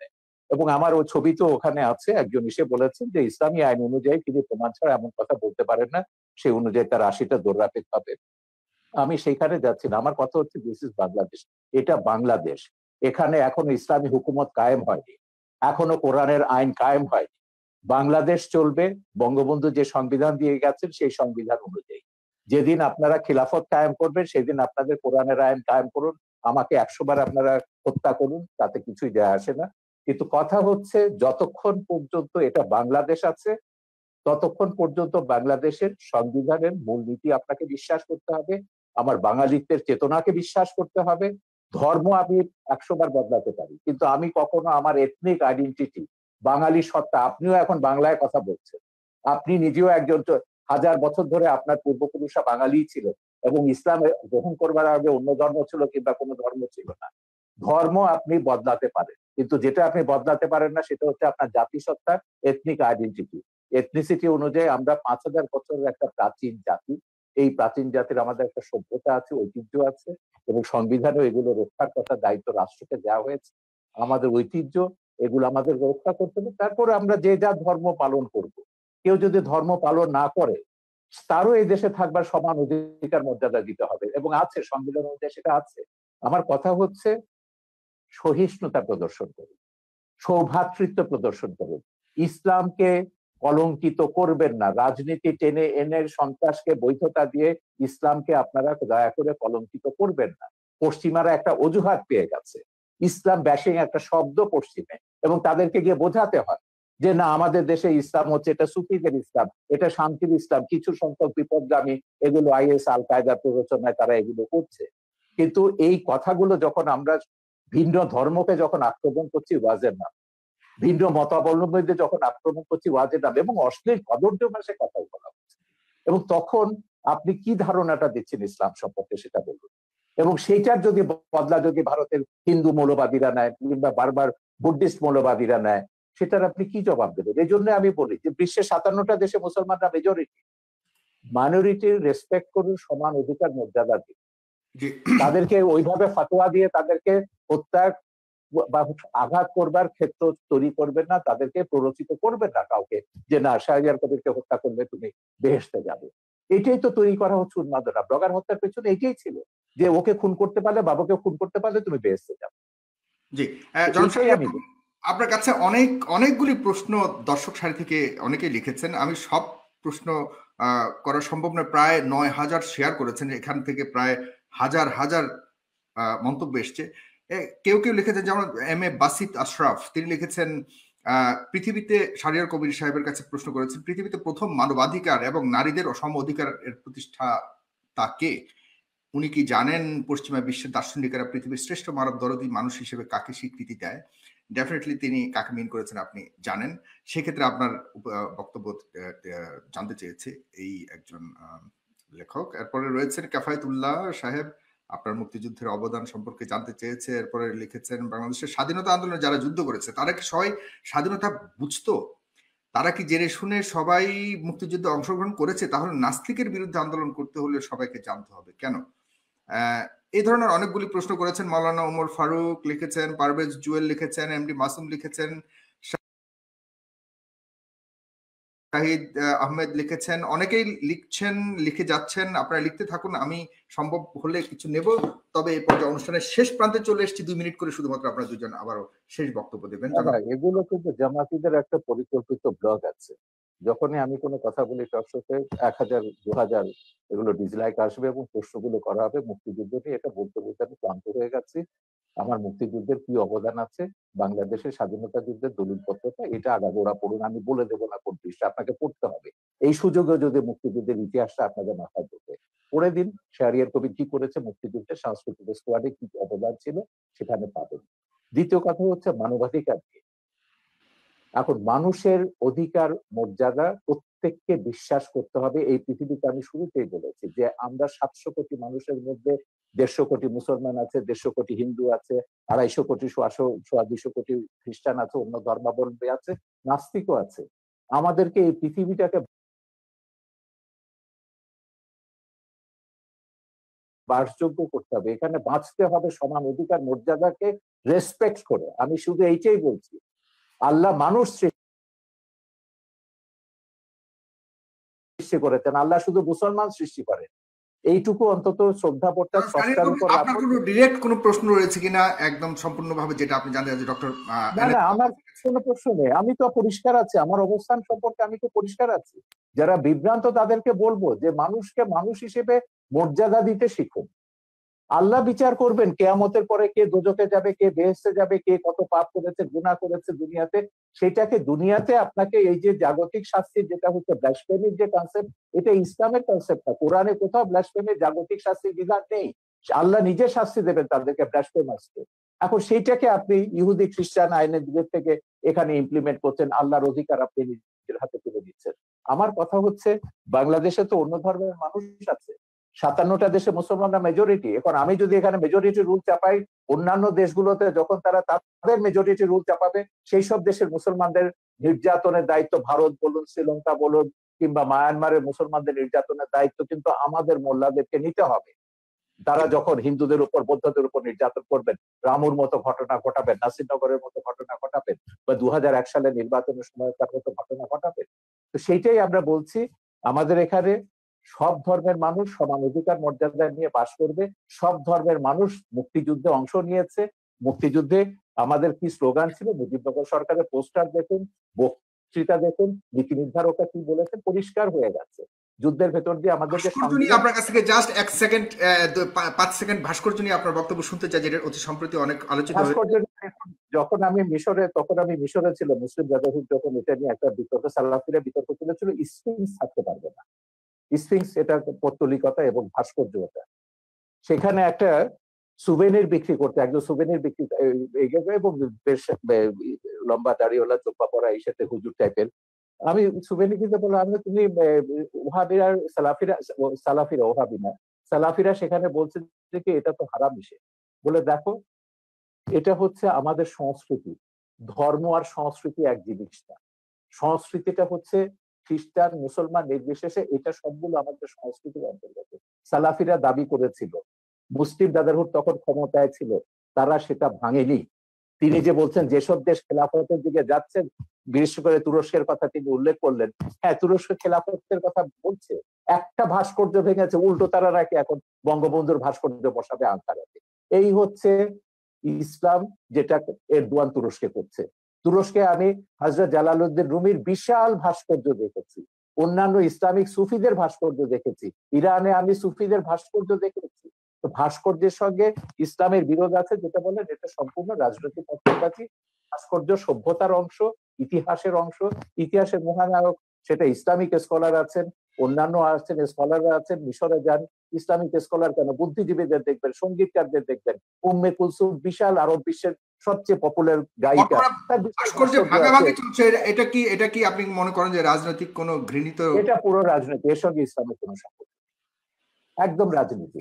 মোল্লা ওমর যেটা আফগানিস্তানে করেছে, সেই কাজটাই তারা এখানে রিপিট করছে। মোল্লা ওমর এখানে বলতে কারা করছে বর্তমানে বাংলাদেশে যে আপনি ভাস্কর্য ভাঙার পেছনে কাদেরকে দায়ী? তারা তো সবগুলো, যারা তো ঘোষণা দিয়ে করছে, খেলাফত, হেফাজত, যারা ইসলামী শাসনতান্ত্রিক আন্দোলন বা তাদেরকে যারা সাপোর্ট করে, যাদের পেছনে জামাত বিএনপি রয়েছে, আওয়ামী লীগের নেতাদেরকে গ্রেফতার করা হয়েছে। আরে ওটা বাঘা যতীনের তো কাগজে বেরিয়েছে, এটা স্কুল কমিটি নিয়ে তাদের মধ্যে দ্বন্দ্ব, এটার সঙ্গে ভাস্কর্য ভাঙার কোনো সম্পর্ক। ভাস্কর্য নিয়ে 2013 সাল থেকে বঙ্গবন্ধু এখানে উপলক্ষ, বঙ্গবন্ধুর গায়ে হাত দিয়েছে বলে আওয়ামী লীগের টনক নড়েছে। কেন হেফাজতে 13 দফায় ভাস্কর্য ভাঙার কথা নেই? জামাত ইসলামী আগে ভাস্কর্য ভাঙার কথা বলেনি? হেফাজতে 13 দফায় যা আছে, কাদিয়ানীদের কাফের ঘোষণা থেকে শুরু করে ব্লাসফেমি এন্ড পানিশমেন্ট করা, সবগুলোই হচ্ছে জামাতের দফা। এখন এগুলোকে তিনি যতই পার্থক্য করুন না কেন, জামাতের সঙ্গে আমাদের পার্থক্য আছে, তিনি কিন্তু কাদিয়ানীদের কাফের ব্যাপারে জামাতের সঙ্গে একমত, ব্লাসফেমি আইন চালুর ব্যাপারে তিনি জামাতের সঙ্গে একমত, ভাস্কর্য ভাঙার ব্যাপারও আশা করি তিনি নিশ্চয়ই একমত হবেন এদের সঙ্গে। তো এইটাই হচ্ছে মিলের জায়গাটা। আমি বলছি যে রাজনীতিতে যখনই আনবেন ইসলামকে বা কোনো ধর্মকে, তখনই ওই বার্মার মতন ঘটনা ঘটবে, ভারতের মতন ঘটনা ঘটবে, বাংলাদেশের মতন ঘটনা ঘটবে, পাকিস্তানের মতন ঘটনা ঘটবে। এতে করে কি বিশ্বে শান্তি আসবে, বা কোনো দেশে আমরা কি শান্তিতে বাস করতে পারবো? আমার কথা হচ্ছে আমরা সবাই শান্তিতে বাস করতে চাই। এই প্রশ্নটা আমাদের সবারও জনাব ডক্টর এনায়েতুল্লাহ আব্বাসী, আপনি শেষ কথা বলবেন আজকের অনুষ্ঠানের, এবং আপনার কাছে প্রশ্ন অনেকেই করেছে, কিন্তু আমি অনেকের প্রশ্ন নিতে পারছি না, শেষ প্রান্তে চলে এসেছি। মাননীয় আইজিপি মহোদয় বলেছেন যে বাংলাদেশ মৌলবাদী দেশ নয়। আপনারা কার ইশারায় কোন এজেন্ডা বাস্তবায়নের জন্য দেশটাকে মৌলবাদী চরিত্রের তকমা আটানোর চেষ্টা করছেন? আমরা তো আরব সহ বিভিন্ন রাষ্ট্র দেখি না জঙ্গি মিছিল করতে, জঙ্গি মিছিলের কথা বলেছে, কিন্তু আপনারা আমাদের কথায় কথায় আমাদের দেশে জঙ্গি মিছিল করেন। তাহলে দেশটিকে জঙ্গিবাদের দিকে ঠেলে দিচ্ছেন কিনা, কারো উদ্দেশ্য হাসিল করতে চাচ্ছেন কিনা? এবং ফ্রান্সের কথা বলেছেন তিনি, পাশাপাশি তিনি বলেছেন যে এদেশে ইসলাম প্রচার করেছিলেন সুফি সাধকরা, তারা কিন্তু কখনোই তরবারি প্রয়োগের মাধ্যমে ইসলাম প্রচার করেনি। আপনারা কেন এখন এমন উস্ফলন দেখাচ্ছেন? এটা কেন, বা এ ব্যাপারে উনি প্রশ্ন করেছেন আপনাদের আলেম সমাজের। ধন্যবাদ সাগর। প্রথমে শাহরিয়ার কবির সাহেবকে বলবো যে তিনি জামাত ফোবিয়াতে ভুগতেছেন, সব জায়গায় জামাতের গন্ধ পান তিনি, এটা ঠিক নয়। আমি আবারও বলছি, এদেশের মূলধারার আলেম ওলামার সাথে জামাতের কোনো সম্পর্ক নেই, যদিও বা একটি বিরাট জনগোষ্ঠী জামাতের অনুসরণ করছে। কাদিয়ানীরা নিঃসন্দেহে অমুসলিম এবং কাফের, এটা পৃথিবীর সকল মুসলমানের মত, কোরআনের মত, সুন্নার মত, ইজমায় উম্মতের মত। তারা কাফের এবং অমুসলিম, তাদেরকে যারা কাফের বলবে না তারাও কাফের। কাদিয়ানী মাসালা তো মওদুদীর লেখা। ভুল, আপনি জানেন না এটা। কাদিয়ানী মাসালা কি মওদুদী লেখেনি? কাদিয়ানী মাসালা মওদুদী। আমি বলছি, প্রথম কাদিয়ানীদের বিরুদ্ধে আন্দোলনের ডাক দিয়েছেন আল্লামা ইউসুফ বিন নুরি রাহমাতুল্লাহ, করাচি ইউসুফ বিন নূর মাদ্রাসার যিনি মুহতামিম ছিলেন। আন্দোলনে পুরোধা নেতৃত্ব দিয়েছেন আমার ওস্তাদ মুহতারাম আল্লামা তাকি উসমানী এবং মুফতি শাফি রাহমাতুল্লাহ। সাথে আন্দোলনে যোগ দিয়েছিল আবুল আলা মওদুদী এবং তার লোকজন। বরং পাকিস্তানের সকল ঘরানার মুসলিমরাই কাদিয়ানী বিরোধী আন্দোলনে অংশগ্রহণ করেছিল। দ্বিতীয় যে ওই মামলায় কিন্তু মওদুদীর মৃত্যুদণ্ড হয়েছিল, আর কারণ না, মওদুদীর মৃত্যুদণ্ড হয়েছিল ওই মামলাতে, যেটা সৌদি বাদশার অনুরোধে প্রত্যাহার করা। সেটা মৃত্যুদণ্ড কার হলো, সেটা হয়তোবা পাকিস্তান সরকারের রাজনৈতিক কোন প্রতিহিংসা ছিল মওদুদীর উপর, সেজন্য মওদুদীকে মামলা দেবার চেষ্টা করেছে।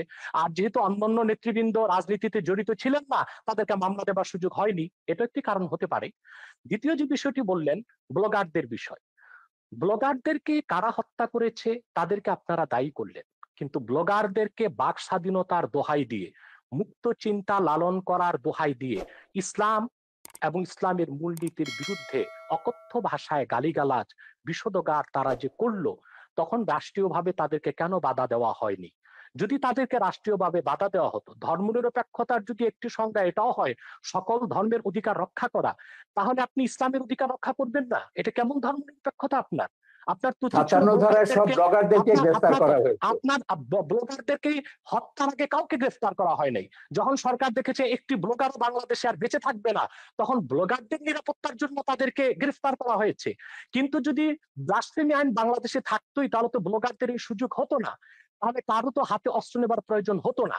তৃতীয় যে বিষয়টি আপনি বলেছেন, সুফিবাদের মাধ্যমে ইসলাম এসেছে, এবং আইজিপির যে প্রশ্ন এসেছে, আইজিপি মহোদয় এর কথা থেকে তো স্পষ্ট বোঝা যাচ্ছে তিনি ইসলামের প্রতি অত্যন্ত শ্রদ্ধাশীল, হয়তো বা মিস আন্ডারস্ট্যান্ডিং আছে তার। সেটা হচ্ছে, তরবারির জোরে ইসলাম আসে নাই, কিন্তু ইসলাম প্রতিষ্ঠায় তরবারি ব্যবহার হয়েছে। তরবারির জোরে ইসলাম প্রতিষ্ঠিত হওয়া এক জিনিস, আর ইসলাম প্রতিষ্ঠায় তরবারি ব্যবহার আরেক জিনিস। ইসলাম যে জিহাদ দিয়েছে তা অনেকটাই ডিফেন্সিভ, অফেন্সিভ নয়। যখন ইসলাম প্রতিষ্ঠার ক্ষেত্রে অমুসলিম শক্তি অন্যায়ভাবে হামলা করেছে, আক্রমণ করেছে, তখনই তরবারির ব্যবহার করতে হয়েছে। এমনকি এই ক্ষেত্রে আমি উদাহরণ দিব মঈনুদ্দিন চিশতি রহমতুল্লাহ। তিনি যখন আজমিরে আসলেন, ইসলামের শাশ্বত বিধান, ইসলামের উদারতার মাধ্যমে ইসলামের দাওয়াত দিলেন, বারবার তাকে আঘাত করেছে সে পৃথ্বীরাজ। তখন ইসলামকে সুসংহত করতে যে মোহাম্মদ ঘড়িকে তিনি আহ্বান করেছেন। তরবারির জোরে তিনি ইসলাম প্রতিষ্ঠিত করেননি, তবে ইসলাম প্রতিষ্ঠার ক্ষেত্রে তরবারির ব্যবহার হয়েছে, সেটা একটা ভিন্ন জিনিস। চতুর্থ যে বিষয়টি তিনি বলেছেন, সন্ত্রাস। সন্ত্রাস তো আমাদের দেশে অনেক রকম সন্ত্রাস হচ্ছে। যারা কলমের মাধ্যমে দুর্নীতি করে হাজার হাজার কোটি টাকা বিদেশ পাচার করছে, তারাও তো সন্ত্রাসী, কলম সন্ত্রাসী তারা। যারা বাংলাদেশে বন জঙ্গল উজাড় করে গাছপালা সবকিছু বিক্রি করে খেয়ে ফেলছে, তারা পরিবেশ সন্ত্রাসী। অনেক রকম সন্ত্রাসী আমাদের বাংলাদেশে আছে, কিন্তু আমাদের দেশে যে অস্ত্র সন্ত্রাসীর কথা বলছেন এটা জুজুর ভয়। আসলে বাংলাদেশে কোনো সশস্ত্র জিহাদি সংগঠনের অস্তিত্বই নেই। জেএমবি বলে যেটা ছিল সেটা অনেক তদন্তের বিষয়, সেটার সাথে মূলধারার ইসলামপন্থী ও মাদ্রাসার ছাত্রদের কোনো সম্পর্ক নেই। হোলি আর্টিজানে আমরা দেখেছি যারা সন্ত্রাসী হামলা করেছে বলা হচ্ছে তারা কেউ মাদ্রাসার ছাত্র ছিল না, তারা ইংলিশ মিডিয়ামের ছাত্র ছিল, যদিও বা তারা বলেছে জাকের নায়কের কথায় তারা উদ্বুদ্ধ হয়েছে। আমি ওপেন চ্যালেঞ্জ করব, জাকের নায়কের এমন একটি বক্তব্য কেউ দেখাতে পারবে না যেখানে তিনি সশস্ত্র, যেখানে তিনি সন্ত্রাসকে উস্কে দিয়েছেন। জাকির নায়কের কোন একটি বক্তব্যে এটা দেখানো যাবে না। মূলত এটা ছিল একটি প্রি প্ল্যান প্রোগ্রাম। জাকির নায়কের বক্তব্য বন্ধ করা, ভারত থেকে তাকে বিতাড়িত করার জন্য এটা একটি সাজানো নাটক ছিল, এবং তাতেও আমাদের বাংলাদেশের কোনো মাদ্রাসার ছাত্র শিক্ষক জড়িত ছিল না, ইংলিশ মিডিয়ামের ছাত্ররা জড়িত ছিল। অতএব কোথায় কোথায় সন্ত্রাসের দায়ভার এদেশের আলেম ওলামা পীর মাশায়েখ ও মাদ্রাসা ছাত্রদের উপর দেওয়া, এটা অবিচার ছাড়া আর কিছুই নয়। এটা প্রত্যক্ষ বা পরোক্ষ যেভাবেই হোক ইসলাম বিদ্বেষ ছাড়া আর কিছু নয়। শিক্ষা ব্যবস্থায় আজকে ধর্মনিরপেক্ষতার প্রভাব বাড়ানো হয়েছে। সেখানে বাংলাদেশের শিক্ষা ব্যবস্থায় যে ধর্মনিরপেক্ষতার প্রভাব আসতেছে সেটাকে আমরা দেখতেছি ধর্মহীনতা। ইসলামের মূল আকীদা বিরোধী অনেক শিক্ষা আমাদের শিক্ষা ব্যবস্থায় ঢুকানো হয়েছে, যেমন নবম থেকে মাস্টার্স পর্যন্ত প্রাণীবিজ্ঞান জুলজিতে দ্য থিওরি অফ এভোলিউশন, ডারউইনের বিবর্তনবাদকে ঢুকানো হয়েছে বাংলাদেশে। অথচ সারা দুনিয়ার বিজ্ঞানীগণ একমত হয়েছে the theory of evolution is not a scientific fact, it is nothing but hypothesis of Darwin. বিবর্তনবাদ এটা বৈজ্ঞানিক কোনো প্রমাণিত বিষয় নয়, এটা হচ্ছে ডারউইনের একটি মন গড়া মতবাদ। অথচ তা আমাদের শিক্ষা ব্যবস্থায় ঢুকানো হয়েছে। যারাই বিবর্তনবাদ করবে পরকালে তারা অবিশ্বাসী হবে, ইসলাম থেকে তারা দূরে সরে যাবে। অত্যন্ত কৌশলে ধর্মনিরপেক্ষতা যে সংজ্ঞাতেই আমাদের দেশে বলা হোক, বঙ্গবন্ধু যে সংজ্ঞায় ধর্মনিরপেক্ষতার কথা বলেছিলেন, আজ ধর্মনিরপেক্ষতার ধ্বজাধারীরা বঙ্গবন্ধু সেই আদর্শে নেই, তারা ধর্মনিরপেক্ষতাকে ধর্মহীনতার দিকে নিয়ে যাচ্ছে। অতএব যদি প্রকৃত অর্থেই বঙ্গবন্ধুর ধর্মনিরপেক্ষতাকে সংবিধানে প্রতিষ্ঠিত করা হয়, সেটা ধর্মহীনতা নয়, বরং তার নাম পরিবর্তন করে এমন একটি নাম দেওয়া দরকার যেটার সাথে ধর্মনিরপেক্ষতার কোনো সম্পর্ক প্রমাণিত হবে না। ধন্যবাদ। ধর্মনিরপেক্ষতা বঙ্গবন্ধুর দেয়া নাম। সেকুলারিজম বাংলা তর্জমা তিনি ধর্মনিরপেক্ষতায় করেছেন। রাষ্ট্র ধর্মের ব্যাপারে নিরপেক্ষ থাকবে, সব নাগরিক সমান অধিকার মর্যাদা ভোগ করবে, এটাই হচ্ছে বঙ্গবন্ধু ধর্মনিরপেক্ষতার সার কথা। প্রত্যেক নাগরিক তার নিজের ধর্ম পালন করবে, ধর্ম পালনের স্বাধীনতা থাকবে, কিন্তু আপনি আপনার ধর্ম আরেকজনের উপর জোর করে চাপাতে পারবেন না, আরেকজনকে হত্যার প্ররোচনা দিতে পারবেন না। বাংলাদেশে কোন মুসলিম চিন্তাবিদ ইসলাম ধর্মকে অন্যের উপর চাপিয়ে দেবার চেষ্টা করেননি, এর কোন নজির আপনারা দেখাতে পারবেন না। আমি নিজে ওয়াজ করি, আপনি ওয়াজ শুনেছেন না আওয়াজ শুনেছেন আমি জানি না। কোরআন সুন্নাহ বিরোধী যেটা হয় সেটা ওয়াজ নয়, সেটা আওয়াজ। বাংলাদেশে অনেক নিম্নমানের বক্তব্য বের হয়ে গিয়েছে যারা গলাবাজির মাধ্যমে ওয়াজ করতেছে, সেটাকে আমরা ওয়াজ বলি না, সেটাকে আমরা আওয়াজ বলি। তাদের বক্তব্য সাইদির ওয়াজকেও আপনি ওয়াজ বলবেন না?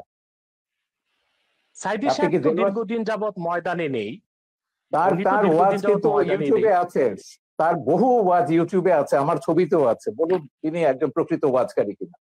তিনি বলেছেন যে অন্য ধর্মের মানুষকে হত্যা করতে, তিনি এটা বলেছেন বক্তব্যে। আমি যদি দেখাতে পারি, আমি তার এক বক্তব্য শুনেছি, আমি নিজে দেখেছি। আমি আপনাকে বলি, এদের যে ওই যে মুফতি হান্নানের উপর যে ছবিটা বানিয়েছি, যে সাইদির একজন খুব ঘনিষ্ঠ অনুসারী ছিল যখন সে জামাত করতো, সে প্রত্যেকের নাম ধরে বলেছে, শামসুর রহমান থেকে শুরু করে হুমায়ুন আজাদ থেকে শুরু করে তসলিমা। আমি বলে দেখে লেখা পড়েছে, বলে না লেখা পড়েনি, কিন্তু আমাদের হুজুররা বলেছেন এরা ইসলাম বিরোধী, এরা মুরতাদ, এরা কাফের এবং এরা ওয়াজিবুল কাতল, ওদেরকে যেখানে পাওয়া যাবে সেখানে হত্যা করতে হবে। এটা পড়ছে, তার জিহাদ ছবিতে আমি দেখেছি। ওয়াজের সাইদির বক্তব্য আছে, হান্নানের বক্তব্য আছে, মুফতি হান্নানের বক্তব্য আছে, আপনি দেখে নিন, ইউটিউবে পাবেন। আমার মনে হয় জালাল হোসেন সাইদি সাহেব এতটা পাতলা কথা বলার লোক নয়, যদিও আমি তার অনেক বক্তব্য শুনিনি। তবে আমি তার একটি বক্তব্য দেখেছি, তিনি যখন ধর্ম মন্ত্রণালয়ের স্থায়ী কমিটির সদস্য ছিলেন, তিনি হিন্দুদের পূজা মণ্ডপ গিয়েছেন এবং তাদেরকে নিরাপত্তার ব্যবস্থা করেছেন, সেটাও তো প্রমাণ রয়েছে। এবং 71 সালে হিন্দুদের কি করেছেন সেটা ট্রাইব্যুনালে প্রমাণ হয়েছে। 71 সালে তিনি হিন্দুদের উপর কি করে জোর করে তাকে মুসলমান বানিয়েছেন, তাকে পাকিস্তানিদের ধরিয়ে দিয়েছেন, ও সাক্ষীরা তো ট্রাইব্যুনালে এগুলো প্রমাণ করেছে। এটা তো ট্রাইব্যুনালের বিষয়। কিন্তু দেলোয়ার হোসেন সাঈদী সাহেব মানি ওয়াজ নয়, আর দেলোয়ার হোসেন সাঈদী সাহেব মানি এদেশের আলেম ওলামা নয়। সেটা একটি বিচ্ছিন্ন বিষয়কে টেনে সকল আলেম ওলামা, পীর মাশায়েখ এবং ওয়াজ নসিহতের আমি উপর জানি যে সাঈদীর এইভাবে চেয়ে দায় চাপিয়ে পপুলার দেওয়া উচিত ওয়াজকারী হবে আর না। কেউ নেই বাংলাদেশে। হ্যাঁ, বাংলাদেশে সেটা তার যতজন ওয়াজকারী আছে সবচেয়ে পপুলার, সবচেয়ে বেশি পপুলার হচ্ছে সাঈদীর, এবং আপনি বাসে টাসে সব জায়গায় সাঈদীর ওয়াজই শুনবেন। তো যাই হোক, আমার কথা হচ্ছে আপনি প্রমাণ আমার কথা করছেন হচ্ছে তিনি আব্বাসী সাহেব, জনপ্রিয়, তিনি এদেশের আব্বাসী মানুষের মন সাহেব, জয় করতে পেরেছিলেন। ঠিক আছে আব্বাসী সাহেব, আমার কথা হচ্ছে আপনি আগে বলেছেন আমরা ইসলাম বা কোনো ধর্মের বিরুদ্ধে নয়, আপনি শান্তিপূর্ণভাবে ওয়াজ করুন, ইসলামে আহ্বান করুন, কিন্তু সন্ত্রাস, হানাহানি, একে মারো, ওকে ধরো, ওকে জবাই করো, এগুলো এই হুমকি, রাষ্ট্রকে ইসে করতে হবে, এটা করতে হবে, জেহাদ করতে হবে, এই জেহাদ মানে তো এই যে উগ্রতা, এবং এই উগ্রতার কারণে আপনি কিন্তু ওই যে ইরাকের কথা বলেছেন, আপনি কোথায় ছিলেন আমি জানি না, ইরাকে যখন রাত্রেবেলায় আমেরিকা আক্রমণ করলো, আমরা পরের দিন বিশাল মিছিল বার করেছিলাম ইরাকে আমেরিকার হামলার বিরুদ্ধে। এখন ইরাকে কি করেছে? ইরাকে তো একটা সেকুলার ইস্যু ছিল, ইরাক ছিল সাদ্দাম হোসেনের, এবং সেই সেকুলার ইস্যুর পরে কি হলো, ইরাকে করেছেন ইরাক, হ্যাঁ ইরাক তারপর তো একটা ইসলামিক রাষ্ট্রে পরিণত হলো, এখন তারা জেহাদ করছে। যাই হোক, আমরা আমেরিকার যত জায়গাতে জেহাদিদের, এই যে তালেবান, আল কায়দা, এটা আমার ছবিতেই আছে, আমেরিকা কি করে এদেরকে তৈরি করেছে, জেহাদকে, পলিটিক্যাল ইসলামকে কিভাবে আমেরিকা মদত দিচ্ছে, এটা আমার ছবিতেই আছে। সোভিয়েত ইউনিয়নকে ধ্বংস করবার জন্য আমেরিকা পলিটিক্যাল ইসলামকে সবুজ বলয় তৈরি করেছে লাল বলয়ের পাশে। এইটা আজকে সর্বজন বিদিত সত্য। আমেরিকা এখন তৈরি করে, এখন তারা নিজেরা ফ্রাঙ্কেনস্টাইনের ভয় দেখছে, 9/11-এর মতো ঘটনা করছে। তো আমেরিকাদের বলেছে, জামাত ইসলামীকে তো এখনো তারা মডারেট ইসলামিক পার্টি মনে করে, এখনো জামাত প্রেম তাদের কাটেনি। পরশুদিন আমেরিকার স্টেট ডিপার্টমেন্টের সঙ্গে আমাদের একটা দীর্ঘ ওয়েবিনার হয়েছে। আমেরিকা বলুন, আমেরিকার শয়তানিও আমরা জানি, ধর্ম নিয়ে যারাই রাজনীতি করেছে তারাই সংখ্যালঘুদের উপর, মানুষের সমান অধিকার মর্যাদার উপর আঘাত করেছে, এগুলো আমাদের ভুলে যেতে হবে। আমাদের কথা হচ্ছে সমাজে সংখ্যাগরিষ্ঠ থাকবে, সংখ্যালঘিষ্ঠ থাকবে, আস্তিক থাকবে, নাস্তিক থাকবে, আমাদের কি করে আমরা শান্তিতে বাস করব, দেশটাকে এগিয়ে নিয়ে যাব। আপনি ধর্ম প্রচার করুন না, শান্তিপূর্ণভাবে ধর্ম প্রচার করার অধিকার তো সংবিধান আপনাকে দিয়েছে। বঙ্গবন্ধুর ওই যে ধর্ম নিরপেক্ষতার যে ব্যাখ্যাটা দিয়েছে, সেখানে বলেছে প্রত্যেক ধর্মের মানুষ শান্তিতে তাদের ধর্ম পালন করবে, প্রচার করবার সব রকম স্বাধীনতা দেওয়া হয়েছে। কেন একটা ধর্ম আপনাকে জোর করে অন্যের উপর চাপিয়ে দিতে হবে?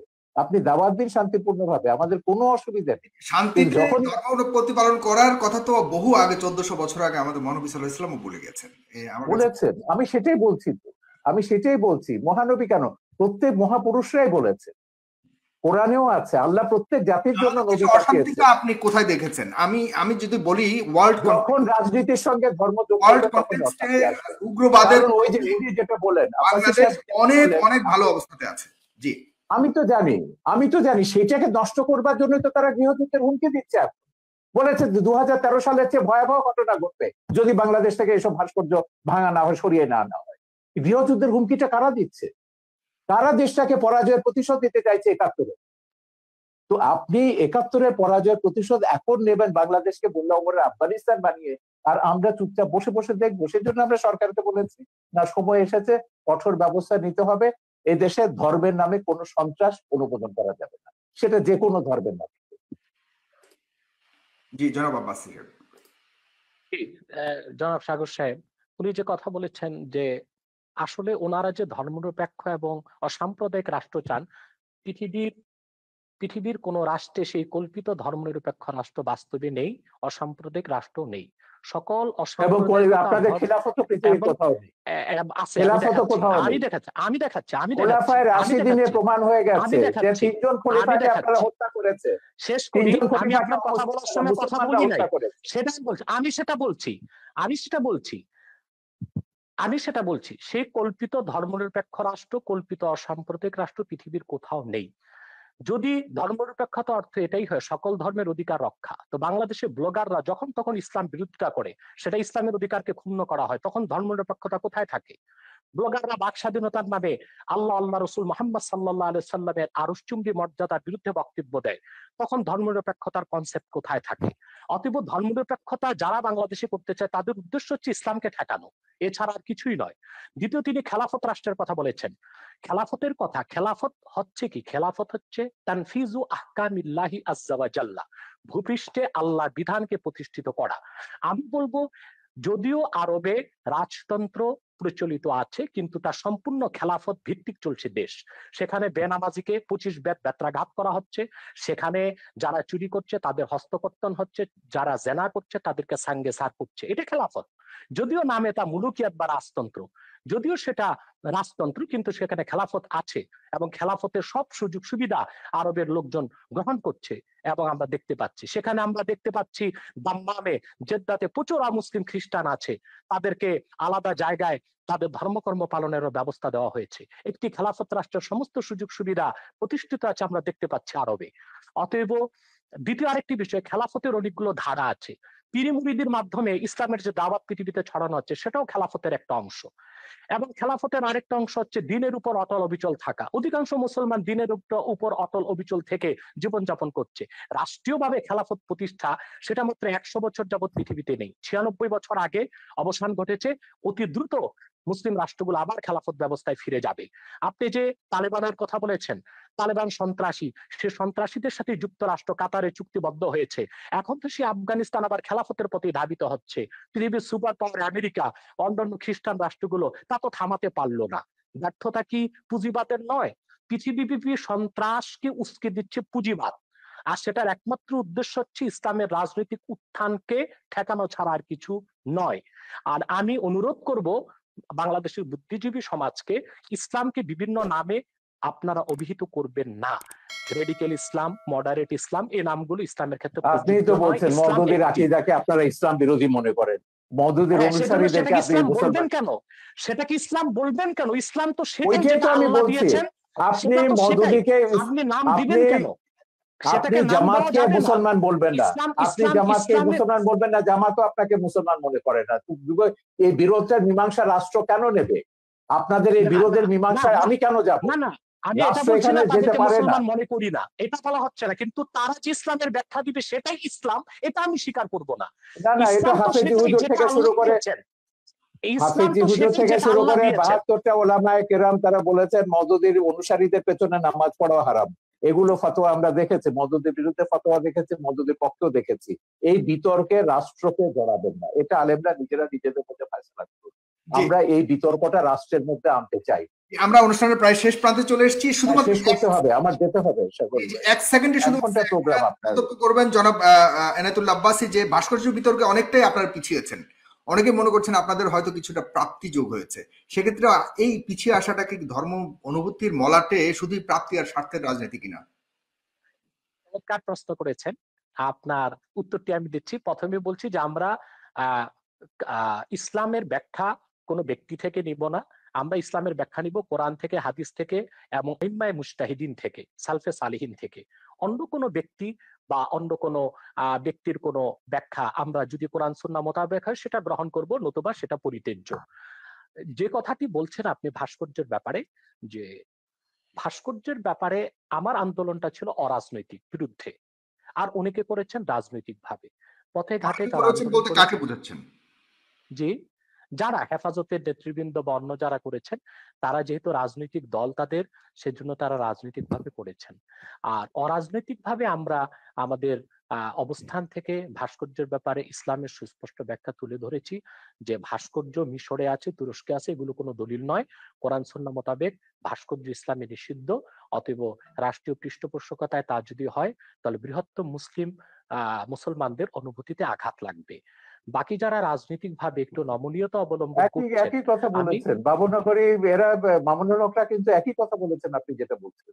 আমি একটু আমার শেষ সঙ্গে করি। টকশোতে আমি মামুনুল হক একই কথা বলছেন। আমি একটু শেষ করি। দ্বিতীয়, তারা যারা এখন নমনীয়তার পথ অবলম্বন করেছে, আমি তো তাদেরকে ধন্যবাদ দিব। তারা পরমসহিষ্ণুতাকে প্রকাশ করেছে। অর্থাৎ তারা আসলে ভাঙচুরে বিশ্বাসী নয়, তারা সন্ত্রাস সহিংসতায় বিশ্বাসী নয়।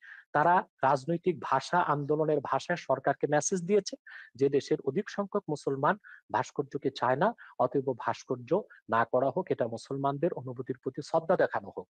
আর দ্বিতীয়ত, ভাস্কর্যের বিপক্ষে যারা আন্দোলন করেছে, কথা বলেছে, কেউ পারচেজ করেছে কি না, রাজনৈতিক স্বার্থে করেছে কিনা, সেটা তাদের ব্যক্তিগত বিষয়। সেটার সাথে বৃহত্তর মুসলিম সমাজ ও অরাজনৈতিক আলেম ওলামাদের কোনো সম্পর্ক নেই। অরাজনৈতিক আলিম ওলামা ও বৃহৎ স্বার্থে যে এদেশের বৃহৎ মুসলিম সমাজ যে বিরোধিতা করছে তা একান্তই ইসলামের অনুভূতি থেকে।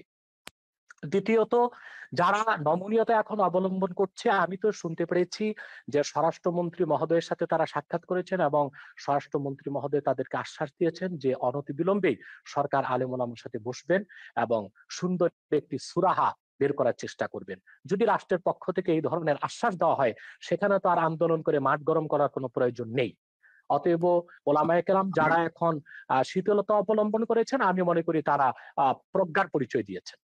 জি, অনেক ধন্যবাদ জনাব শাহরিয়ার কবির। আপনি অনেক ব্যস্ততার মধ্যেও আমাকে সময় দিয়েছেন, ফেস দ্য পিপলকে সময় দিয়েছেন। আপনাকে আবারও নেক্সট টাইম অন্য একটা অনুষ্ঠানে আপনাকে আশা করছি। এই বিতর্কের অবসান আমরা সবাই চাই, আপনি যেমনটা চান আমরাও চাই। এই দেশ শান্তির দেশ, এই দেশের 30 লক্ষ শহীদের রক্তের বিনিময়ে অর্জিত এই দেশে আমরা কোনোভাবে কোনো বিভেদ, কোনো আমাদের মতামতের মধ্যে, আমাদের জীবন ধারা পরিচালনার মধ্যে, জীবন ব্যবস্থার মধ্যে কোনো ধরনের বিভক্তি থাকুক, এটা আমরা কখনোই চাই না। আমরা সবাই সমানভাবে চলতে চাই। তবে কিছু কিছু কনফ্লিক্ট যেগুলি আমাদের মনের মধ্যে আছে, সেগুলি এই ধরনের আলোচনার মাধ্যমে অনেকটাই পরিষ্কার হয়ে যাবে আমি মনে করি। এবং আশা করি আমরা সামনের বঙ্গবন্ধুর, জিয়াউর রহমানের এবং অন্যান্য যারা বড় বড় ব্যক্তিত্বরা যে এই দেশকে স্বাধীন করার জন্য জীবনকে উৎসর্গ করেছেন, তাদের যে চাওয়া ছিল সেটা পরিপূর্ণভাবে সফলতা অর্জন করবে আমি বিশ্বাস করি। তো সুতরাং এই অনুষ্ঠানটিকে আপনারা অবশ্যই নিজেদের টাইমলাইনে শেয়ার করে এবং আমাদের ইউটিউব চ্যানেলটিকে অবশ্যই সাবস্ক্রাইব করে আমাদের অন্য অনুষ্ঠানগুলি দেখার আহ্বান জানিয়ে আজকের এই অনুষ্ঠানটি এখানে শেষ করছি। জনাব ডক্টর এনায়েতুল্লাহ আব্বাসী, আপনাকে অনেক ধন্যবাদ। আপনি অসুস্থ আমি জানি আজকে, তবু আপনি এসছেন, এটা একটা বিশাল প্রাপ্তি আমার জন্য, আমার অনুষ্ঠানের দর্শকদের জন্য অনেক বড় প্রাপ্তি। আপনি অসুস্থতা নিয়েও জনাব শাহরিয়ার কবিরের সাথে বসবেন বলে আপনি এসছেন। এতে হাজারো লাখো লাখো আজকের মানুষ যারা দেখেছে তারা অনেক আপনার প্রতি অনেক কৃতজ্ঞতা। আমার পক্ষ থেকে, তাদের পক্ষ থেকে আমি জানাচ্ছি আপনার প্রতি কৃতজ্ঞতা। ধন্যবাদ, ভালো থাকবেন।